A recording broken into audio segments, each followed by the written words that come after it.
हाजियों का एक काफिला हज के लिए निकला। उसमें एक गरीब आदमी को खिदमत के लिए उन्होंने रख लिया। उसका नाम बर्रा था। बर्रा शख्स हाजियों के खिदमत के लिए निकला था। अब गरीब आदमी सेठों की खिदमत कर रहा था। हज हुआ, जाहिर सी बात है अमीरों का जैसे हज हुआ गरीब का भी हज हो गया। गया था खिदमत के लिए, जैसे आज भी टूर वालों के साथ बावर्ची चले जाते हैं, उनका भी हज हो जाता है। खाना पकाने के लिए गए थे लेकिन हज भी हो गया। अब हज होने के बाद मदीने आए तो सारे सेठों ने मिलकर उसका मजाक उड़ाया। कहा बर्रा तू तो तुफैली हज कर लिया, पैसे तो कुछ लगाया नहीं, हमारी खिदमत के लिए आया और हज हो गया, पता नहीं तेरा कबूल हुआ भी कि नहीं हुआ। गरीब को ताना मत दो मेरे अजीजों। उसके दिल पर यह चोट लगी, दिल पर बहुत गहरा असर हुआ। गरीब हो, मालदार नहीं, लेकिन हज तो किया है ना।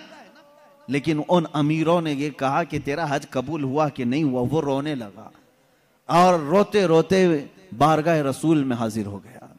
रसूल पाक सल्लल्लाहु तआला अलैहि वसल्लम की कब्र अथर के पास बैठा रहा और रोते रोते ज़ोहर हो गई। उसने कहा आका आपकी उम्मत के गरीब को लोगों ने छेड़ा है। क्या आपका गरीब बेसहारा बेकस बेयारो मददगार रहेगा? उसके हज के मुतालिक लोग सवाल कर रहे हैं, पैसे वाले सवाल कर रहे हैं। दुनिया ने देखा कब्र रसूल सल्लल्लाहु तआला अलैहि वसल्लम के किनारे से एक चिट्ठी बरामद हुई जिस पे लिखा हुआ था बर्रा बरी मिनन नार व क़ुबिल हज। बर्रा जहन्नम से आजाद है, इसका हज कबूल हो चुका है। जो लोग बयान किए उन्होंने देखा, लेकिन किसी को ये नहीं खबर कि चिट्ठी आई कहां से। मेरे अजीजों, फुक़हा मुहद्दिसीन उलमा असातीन मिल्लत सलफ़े सालिहीन का अकीदा ये था, या रसूल अल्लाह तू जिंदा है वल्लाह, तू जिंदा है वल्लाह। मेरी चश्मे आलम से छुप जाने वाले मेरे आका सल्लल्लाहु तआला अलैहि वसल्लम आज भी जूदो नवाल के बादशाह हैं, सखावत के आला तरीन मनसब पर फाइज हैं।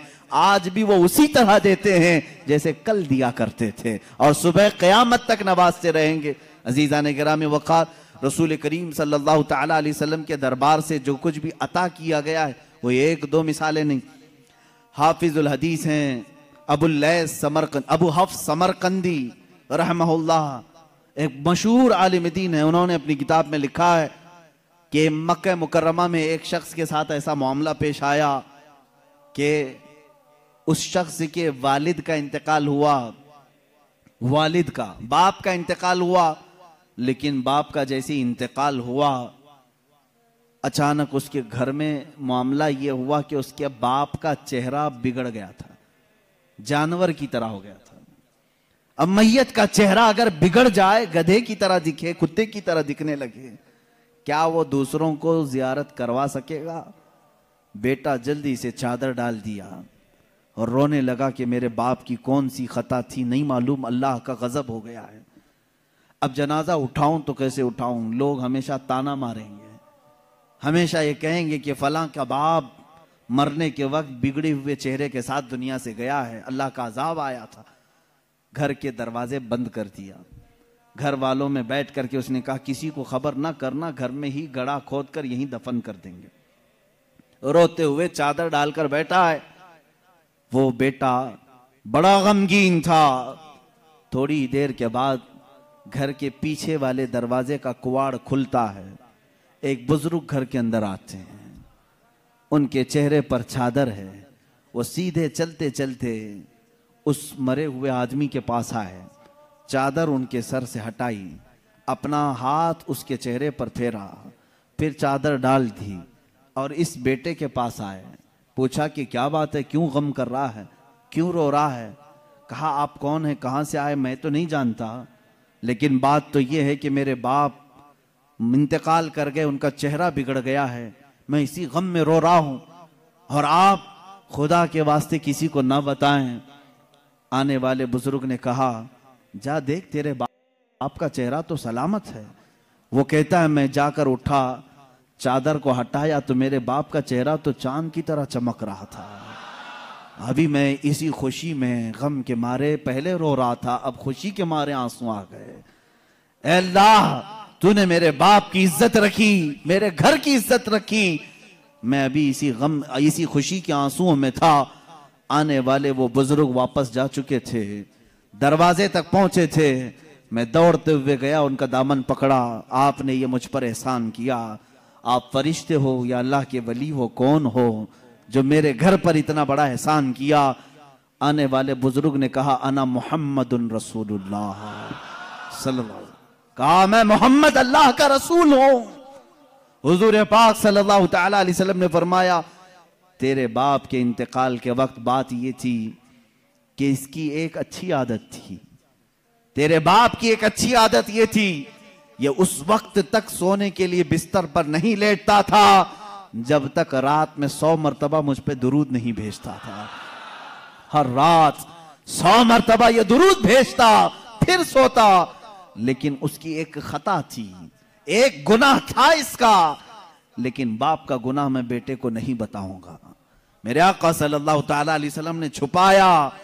उस गुनाह से अल्लाह नाराज था, जिसकी वजह से उसका चेहरा बदल गया। ये मक्का मुकर्रमा की बात है, मक्का मुकर्रमा की बात है।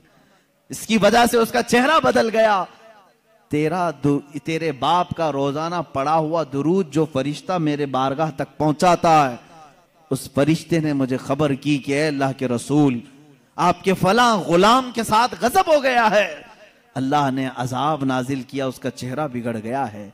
ए रसूल पाक, वो बंदा रोजाना आप पर 100 बार दुरूद भेजता था, करम फरमा है। हुजूर फरमाते हैं, मैं उसी वक्त चल कर तेरे घर आया।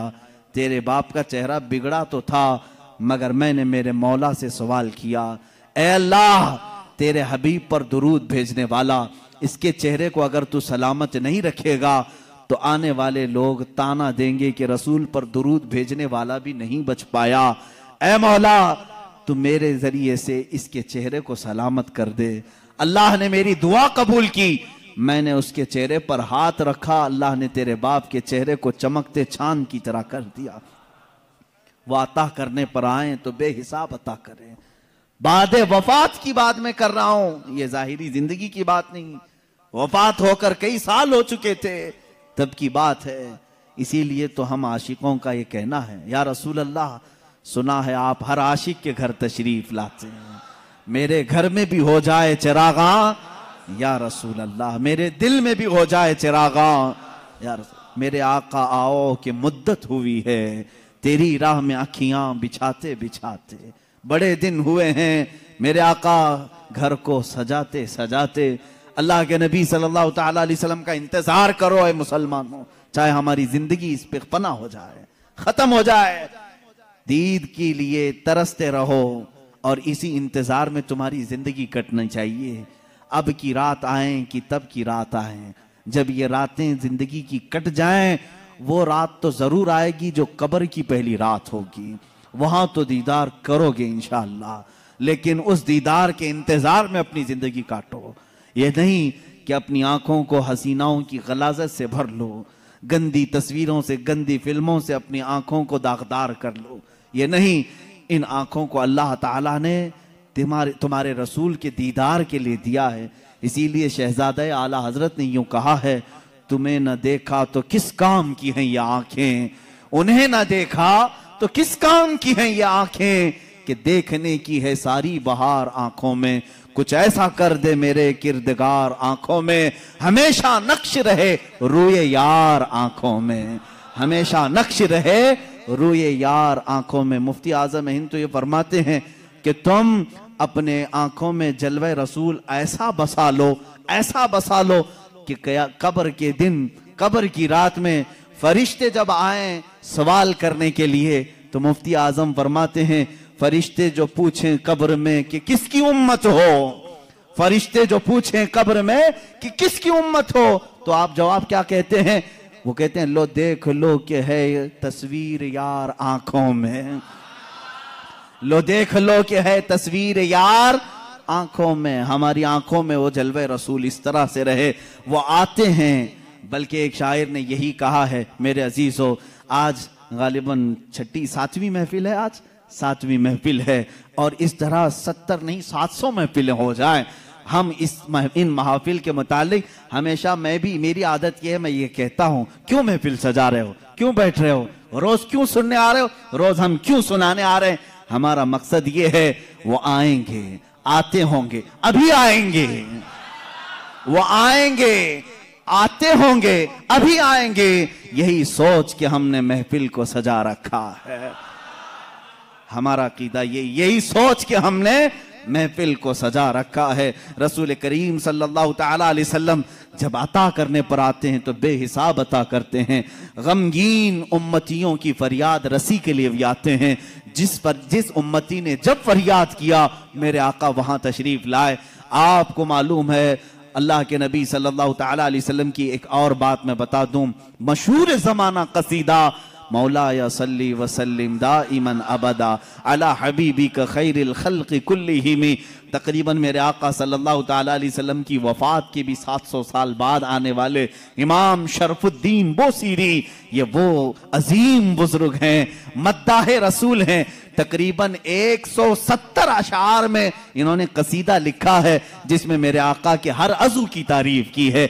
जिस तरह आप अगर हिंदुस्तान का कोई बोसीरी देखना चाहते हैं, हिंदुस्तान का शरफुद्दीन बोसीरी देखना चाहते हैं, तो बरेली के इमाम अहमद रजा को देखें, जिसने अपने नाथिया कलाम में रसूल पाक के हर अज़ू को पिरो करके मोतियों की तरह सजाया है, इमाम शरफुद्दीन बोसीरी। और हद तो यह है मेरे अजीजों, वहाबियों की, नजदियों की, सल्फियों की हुकूमत आई जिन्होंने इश्क़ रिसालत माब सल्लल्लाहु तआला अलैहि वसल्लम के खिलाफ न जाने कितनी बकवास की। लेकिन मुझे उस वक्त फख्र होता है जब मदीने रसूल जाते हैं और दरबार रसूल की जालियों पर अंदर जाने का जो दरवाजा है, उस दरवाजे के ताले पर, चाबी पर आज भी इमाम बोसीरी का कसीदा लिखा हुआ है, हुवल हबीबुल्लज़ी तुरजा शफाअतुहु लिकुल्लि हौलिम मिनल अहवालि मुक़तहिमी। पहले तो दीवारों पर लिखा हुआ था कसीदा, इन्होंने मिटाया क्योंकि इनके अकीदे के एतबार से शिर्क था। 700 साल पहले आने वाले इमाम बोसीरी ने जब पुकार करके ये कहा था, या करमल खल्क़ि माली मन अलूज़ु बिही सिवा का इंद हुलूलिल हादिसिल अममी, ऐ मखलूक में सबसे अकरम रसूल, तकलीफों में मेरे पास तुम्हारे सिवा है कौन, मुसीबतों में आपके अलावा मेरे पास कौन है जिसकी बारगाह में मैं फरियाद करूं तो मेरी फरियाद को पहुंचेगा। ऐ रसूल तुम्हारे अलावा कौन है। वलन यदीक रसूल अल्लाही जाहो कभी इदल करीम तजल्ला बिस्म मुंतकिमी। इमाम बोसीरी ने यह कसीदा कब लिखा था इसकी तारीख में है। आप जवान आलिम दीन, आशिक रसूल, लेकिन अचानक लकवे ने हमला कर दिया, फालिज का असर आ गया। जब फालिज आ जाए तो मालूम है जिस्म बेकार हो जाता है, बिस्तर पर रहे। लकवे के असर से ऐसा कि दोस्तों ने दोस्ती छोड़ दी, लोग तो दूर होते ही हैं, बीमारों के अलावा, घर वालों के अलावा कौन रहे। ये बीमारी लंबी हो गई, हाथ पैर उठते नहीं थे, सोते सोते जिस्म के अंदर भी तरह तरह की तब्दीलियां आने लगी। एक जमाना हो गया ऐसे बीमारों के जब आंसू निकलते हैं तो सीधे मदीने पहुंच जाते हैं, जिनका दुनिया में कोई तबीब भी नहीं, जिनका दुनिया में कोई गम की दास्तान सुनने वाला नहीं, जिनकी दुनिया में कोई बोली सुनने वाला नहीं, ऐसे गरीब अगर सुनाते हैं तो सिर्फ मुस्तफ़ा को सुनाते हैं। इसलिए कि आशिकों ने यही कहा, या रसूल अल्लाह, न कोई अमल है सुनाने के काबिल, न मुंह है तुम्हारे दिखाने के काबिल, लगाते हैं उसको भी सीने से आका जो होता नहीं मुंह लगाने के काबिल। मेरे आका उसको भी सीने से लगाते हैं, उस गरीब की बिपता भी सुनते हैं। इमाम बोसीरी ने लिखना शुरू किया, अमिन तज़क्कुरि जीरानिम बिदी सलमी मज़ज्तदम अंजरा मिन मुखलतिन बिदमी अम हब्बतिर रिउ मिन तिलकाइ काज़िमतिन औ मदल बर्क़ फ़ि ज़लमाइ मिन इज़मी। ये कसीदा लिखते लिखते लिखते लिखते आंसुओं की लड़ियां इतनी कि बिस्तर नम हो गया, आंखें लग गई, बेदारी के आलम में लिख रहे थे, आंखें लग गई, नींद आ गई। और उस वक्त ख्वाब में मेरे आका तशरीफ लाए, कहा, ऐ बोसीरी क्या तूने मुझे याद किया है। जब भी उम्मती दर्दे दिल से याद करे मेरे आका तशरीफ लाते हैं। इमाम शरफुद्दीन बोसीरी लिख रहे थे कसीदा कहां से, अल्हम्दुलिल्लाहि मुंशिल खल्क़ि मिन अदमी थुम्मा अस्सलातु अलल मुख्तारि फिल क़िदमी। यहां से आपने कसीदा लिखा और आप फरमाते हैं कसीदे के शुरू में मैं चाहता था ये लिखें मौला या सल्ली वसल्लिम दाइमन अबदा, लेकिन मुझसे दूसरा शेर फिट नहीं होता था, दूसरा मिसरा बन नहीं पा रहा था। पूरे शेर लिख दिया, पहला ही शेर मुकम्मल नहीं हुआ, सो गया। ख्वाब में मेरे आका ने फरमाया बूसीरी जो हमारी शान में लिखे हो जरा सुनाओ, जरा सुनाओ। इमाम बूसीरी सुनाने लगे, एक ही शेर पर अटकते रहे, मौला यसल्ली वसल्लिम दाइमन अबदा, मौला यसल्ली वसल्लिम दाइमन अबदा। आगे का आका नहीं आ रहा है। मेरे आका ने फरमाया बूसीरी इस आगे वाला मिसरा मेरी तरफ से रख लो, अला हबीबी का खैरिल खल्क़ि कुल्लिहिम। दुनिया का ये कसीदा है इमाम शरफुद्दीन बूसीरी का, जिसका पहला शेर इनकी तरफ से है, दूसरा शेर मुस्तफा जाने रहमत की तरफ से है। कसीदा सुनाया तो सुनाया, मेरे आका सल्लल्लाहु तआला अलैहि वसल्लम ने इनाम के तौर पर अपनी पहनी हुई चादर उन्हें दे दिया। कहा बूसीरी ये मेरी तरफ से इनाम है, और उनके जिस्म पर अपना हाथ फेरा, कहा अल्लाह तुझे शिफा अता करे। इमाम बूसीरी कहते हैं ख्वाब तो बड़ा अच्छा था, ख्वाब में कौन क्या नहीं देखता है। सुबह हुई, लेकिन मेरे अजीजों जिसने रसूल को देखा उसने हकीकत में देखा। अल्लाह के नबी फरमाते हैं फ़इन्नहु ला यतमस्सलु बिय शैतान, इसलिए कि शैतान मेरी सूरत में आ ही नहीं सकता। जिसने रसूल को देखा उसने हकीकत में देखा। इमाम बूसीरी फरमाते हैं सुबह उठा तो भीनी भीनी खुशबुएं घर में थी, महकी महकी हवाएं थी। मैंने सोचा ख्वाब तो ख्वाब होता है, लेकिन जब मैंने गोद में देखा तो रात में अता की हुई चादर भी मौजूद थी, वो चादर भी मौजूद थी। और उसके बाद उठने की कोशिश किया तो मैं देख रहा हूं हाथ भी सलामत, पैर भी सलामत, जिस्म भी सलामत, ना कोई लकवा है ना कोई फालिज है। ये रसूल पाक का दरबार है जिसको इमाम इश्क व मोहब्बत आला हजरत ने फरमाया मेरे करीम से अगर कतरा किसी ने मांगा, मेरे करीम से अगर कतरा किसी ने मांगा, दरिया बहा दिए हैं, दरिया बहा दिए हैं। कौन देता है देने को मुंह चाहिए, देने वाला है सच्चा। मेरे अजीजों किसी की जय विजय क्यों पुकारें, क्या गरज हमको, हमें काफी है सैयद अपना नारा। मांगेंगे मांगे जाएंगे, मुंह मांगी पाएंगे। सरकार में न ला है न हाजत अगर की है, वाह क्या जूदो करम है शहबत हा तेरा, नहीं सुनता ही नहीं मांगने वाला तेरा। हमारे पास जब इतने सारे अशार हैं तो दूसरों के हाथ दर दर की ठोकरें क्यों खाएं, हम इधर उधर की ठोकरें क्यों खाएं, फिर के गली गली तबाह ठोकरें सबकी खाई क्यों, दिल को जो अक्ल दे खुदा। तकरीबन आला हजरत याद किए जाएंगे, सुबह क़यामत तक सुन्नियों में आला हजरत को याद किया जाएगा। बरेली के इमाम ने ही हमें रास्ता मदीने का दिखाया है। हर मुसीबत में मांगो रसूल पाक से, हर बेकसी के आलम में पुकारो उसी रसूल को। हाले बरेली के इमाम ने हमें नमाजों के बाद सलाम में भी यही सिखाया है, जब सलाम में पेश करो तो यूं ही कहो या रसूल अल्लाह तुम हो हफीजो मुगीस, क्या है वो दुश्मन खबीर। कहा है यकीन के साथ तुम हो हफीजो मुगीस, क्या है वो दुश्मन खबीर। तुम हो तो फिर खौफ क्या, तुम पे करोड़ों दुरूद। आला हज़रत ने हमें यही सिखाया है किससे मांगना चाहिए, रसूल पाक से। यहां मांगना शिरक नहीं, जो रसूल पाक के पास मांगा वो अल्लाह समझ करके नहीं मांग रहा है, बल्कि अल्लाह वाला समझ कर मांग रहा है, अल्लाह का अता करने वाला रसूल समझ करके मांग रहा है। हम तो सलाम में भी यही पेश करते हैं मेरे आका सल्लल्लाहु तआला अलैहि वसल्लम की बारगाह में कि आका आप ही हमारा सहारा हैं, आप ही हमारे बेकसी के वक्त मददगार हैं। आओ सआदतुद्दारैन की एक रिवायत में तुम्हारे सामने पेश करता हूं और मैं समेटता हूं गुफ्तगू को। कौन देता है देने को मुंह चाहिए, यही हमारा उन्वान सुखन है। तकरीबन 400 साल के बाद की बात है, मेरे आका सल्लल्लाहु तआला अलैहि वसल्लम के वफात के 400 साल के बाद बड़ी हिकायत, ये हिकायत रूह फरसा है, बिल्कुल रूह को झिंझोड़ती है, हमारी उम्मीदों को और करीब करती है बारगाह मुस्तफा से। फरमाते हैं रावी कि एक शहर में एक ऐसा आदमी था, मुफलिस था लेकिन कर्जे लेता था लोगों से। एक आदमी से उसने कर्जा लिया था, अब खाया पिया खत्म हो गया, पैसे नहीं थे, कर्जा मांगने वाले आ गए। कर्जों में डूबे हुए लोग भी सुनो, जिसका कोई नहीं उसका मेरा आका है। वो शख्स कर्जे तो लिया था लेकिन दे नहीं पा रहा था। अब जो कर्ज खा आदमी है उसने धमकियां दी, नहीं दिया। उसके बाद उसने मुकदमा कर दिया काजी के पास, कोर्ट में तलब हुआ। कोर्ट में जाने के बाद काजी साहब ने पूछा कि इसका तेरे ऊपर कर्जा है? कहा है। कब अदा करेगा? कहा देख रहा हूं। कहां से अदा करेगा? है ही नहीं कुछ भी। काजी ने कहा कल तक की तुझे मोहलत देता हूं, अगर तू नहीं अदा किया तो तुझे जेल में डाल दूंगा। जा कहीं से भी लेकर क्या इसका कर्जा अदा कर। उसने बहुत रिक्वेस्ट किया, मुझे और लंबा टाइम दे, मेरे छोटे बच्चे हैं, बीवी हैं, कौन देखेगा। काजी ने एक नहीं सुनी, दरबार से निकाल दिया गया। एक दिन का टाइम, ऐसा शख्स कहां जाए, रास्ते में रोते हुए जा रहा था। एक बुजुर्ग से मुलाकात हुई। उस बुजुर्ग ने पूछा क्यों रो रहे हो? कहा ऐसा ऐसा मामला है। कहां से लाऊं? उस बुजुर्ग ने कहा एक काम कर, घर में जा, जब रात हो जाए अकेला बैठ, ताजदार मदीना पर दुरूद भेज।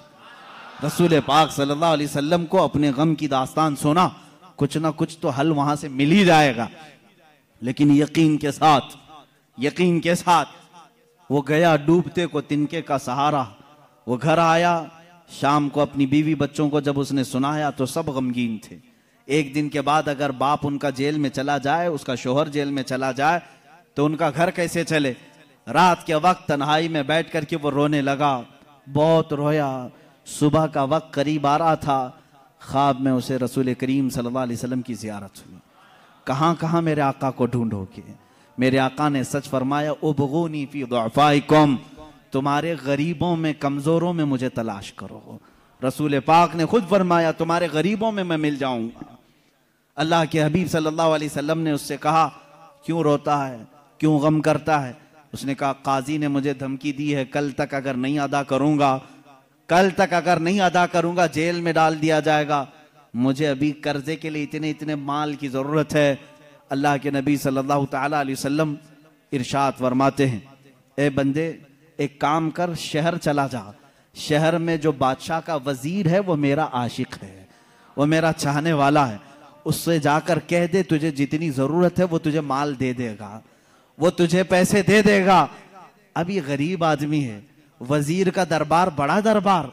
इसने ख्वाब में ये पूछ भी लिया, आका अगर वो मुझसे सवाल करे तुझे रसूल पाक ने भेजा है तो मैं क्या दलील में बात करूंगा, दलील में मैं क्या चीज पेश करूंगा। हुजूर पाक ने ये तक भी बता दिया, फरमाया उसका एक राज है जो मेरे अलावा कोई नहीं जानता, मैं तुझे बताता हूं, उससे जाकर के कह देना। अगर वो तुझसे सवाल करे कि तेरे पास क्या दलील है, तुझे रसूल ने भेजा, तो इतना ही कहना कि वजीर रोजाना तुम सोने से पहले, सुबह सूरज के निकलने से पहले पहले 1000 बार अपने नबी पर दुरूद भेजते हो, और कल की रात भूल गए दुरूद नहीं भेजे, कल की रात तुमने दुरूद नहीं भेजा, ये कह देना उसे। ये बंदा गया सुबह उठ करके उस वजीर के दरबार में, बड़ा आलीशान दरबार था, गया मुलाकात का टाइम लेकर उस वजीर से कहा मैं ऐसा ऐसा गरीब आदमी हूं, मकरूज हूं, मुझे माल की जरूरत है, अल्लाह के नबी ने तुम्हारे पास भेजा है।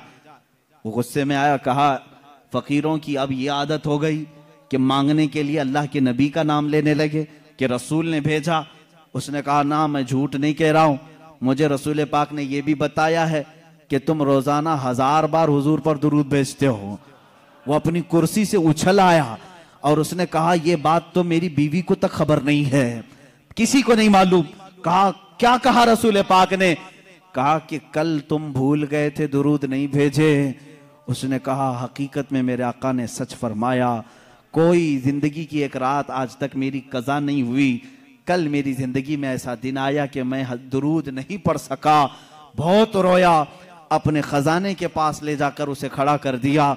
ए गरीब आदमी, तुझे जितने माल की जरूरत है ले जा, बस मेरा दिल आज से मुतमईन हुआ कि मेरा दुरूद रसूल तक पहुंच रहा है, मेरे आका की नजर में है, मैं मेरे आका को मना लूंगा, मैं मेरे आका से सुलह कर लूंगा, लेकिन तू तो मेरे लिए खुशखबरी का कासिद बनकर आया है, तू मेरे लिए खुशी का पैगाम लेकर आया है, तुझे जो चाहे ले जा।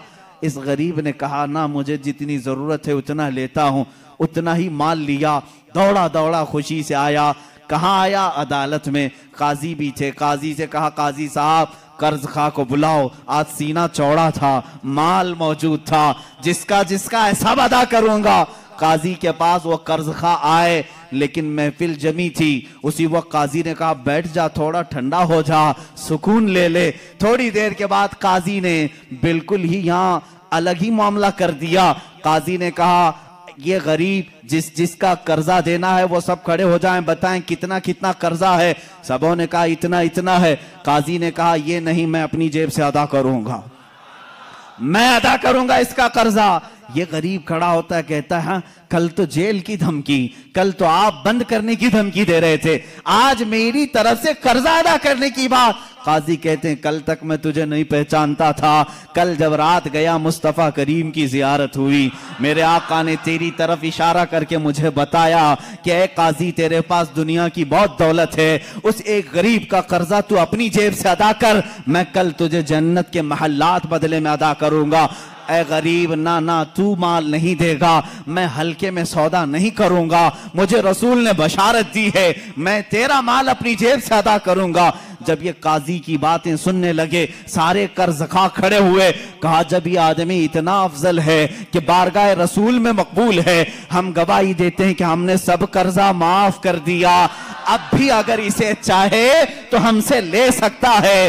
कौन देता है देने को मुंह चाहिए, कौन देता है देने को मुंह चाहिए, देने वाला है सच्चा हमारा नबी। इतना दिया सरकार ने मुझको जितनी मेरी औकात नहीं, ये तो उनका करम है, वरना मुझ में तो ऐसी बात नहीं। अजीजान गिरामी, आज जो हम इस मकाम पर हैं, यहां पर भी हम फख्र से यही कहते हैं, या रसूल अल्लाह इतना दिया सरकार ने मुझको जितनी मेरी औकात नहीं, ये तो उनका करम है, वरना मुझ में तो ऐसी बात नहीं। आप खुद देखो, अल्लाह के नबी ने तुम्हें, उनके सदक़े में अल्लाह ने तुम्हें क्या क्या नहीं दिया है। ये रसूल की सखावत नहीं है तो और क्या है। आज भी मांगने का सिलसिला बाकी रखो, लेकिन इसके उसके दर से नहीं, दरबारे रिसालत से मांगेंगे। क्यों? उनके हम गुलाम हैं, उन्हीं से मांगेंगे। गुलाम अपने आका से मांगता है तो अच्छा लगता है। अब एक और रिवायत में अर्ज करता हूं, हजरत अला इब्न मुबारक, बाज रिवायत में जला इब्न मुबारक रहमहुल्लाह ताबई हैं, ये फरमाते हैं मदीने में पहुंचा था, हुजूर पाक सल्लल्लाहु तआला अलैहि वसल्लम के मदीने पहुंचा, भूखा था, कुछ भी खाने के लिए नहीं था, पैसे भी खत्म हो गए थे। मस्जिद नबवी में गया, दोपहर का वक्त था, वो भूख की वजह से शिद्दत से तकलीफ हो रही थी, सो गया ये कह करके या रसूल अल्लाह तुम्हारा मेहमान हूं, आप ही खिलाएं। किससे मांगू, कौन देगा मदीने में, और मदीने में आकर दूसरों से मांगू अच्छा भी नहीं लगता, आपके होते हुए किस दरबार पर मैं जाऊं। हुजूर पाक सल्लल्लाहु तआला अलैहि वसल्लम की बारगाह में सवाल किया, सो गया। मेरे अजीजों, कितनी मिसालें मैं तुम्हारे सामने रखूं, ये फुकहाए उम्मत, मुहद्दिसीन और बुजुर्गों की बात मैं कर रहा हूं, आम बंदों की नहीं। वाला हजरत शेख आला फरमाते हैं, मैंने ख्वाब में देखा कब्र रसूल से हुजूर पाक सल्लल्लाहु तआला अलैहि वसल्लम तशरीफ ला रहे हैं, आपके एक हाथ में रोटी है और एक हाथ में शहद है, हाथ में रोटी और शहद है, और कहते हैं इब्ने मुबारक तुझे भूख लगी है, तू मदीने में आया, मेरा मेहमान है, ये रोटी और शहद लगाकर खा ले। कहते हैं मैं जल्दी से बढ़कर हाथ से रोटी ले लिया, शहद लगाकर खाता रहा, आधी रोटी खाया था, कब?